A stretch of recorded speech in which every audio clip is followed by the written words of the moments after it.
కేంద్ర మంత్రి హోదాలో ఉన్న మీరు మాట్లాడే మాటలనే అంటున్నా. ఈ ఉడత ఊపులోకి ఇక్కడ బెదిరే లేదు.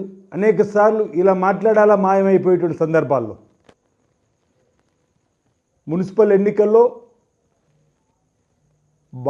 భాజపా ఎక్కడ కూడా తన పర్ఫార్మెన్స్ చూపించని సందర్భంలో ఒక కరీంనగర్లో, అది కూడా మ్యాజిక్ ఫిగర్కు 6 మీద దగ్గర ఉన్నటువంటి సందర్భం కూడా ఏదో మొత్తం తెలంగాణ దున్నేసినట్టుగా మాట్లాడే విధంగా మాట్లాడే మాటలు సబబు కాదు.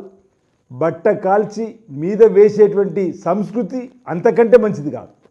మీరు అలా బట్ట కాల్చి మీద వేస్తామంటే మేము చూస్తూ ఊరుకోమని మాట కూడా సందర్భం చెప్తాం. మీ దగ్గర ఏమైనా ఆధారాలు ఉంటే, ఆడియోలు ఉంటే, రాష్ట్రంలో ఉన్నటువంటి మంత్రులు జరుపుతున్నటువంటి అవినీతి, దానికి ఐఏఎస్లు సపోర్ట్ చేస్తున్నని చెప్పినటువంటి ఆడియో ఉందంటున్నవే, అవి వాటిని బయటపెట్టి విచారణ ఆ కోణంలో మాట్లాడాలి తప్ప ఈ విధంగా సబబు కాదు, సరైనది కాదు. ఈ విధంగా ఆరోపణలు చేయడం, మాయమైపోవడం, కనిపించకుండా పోవడం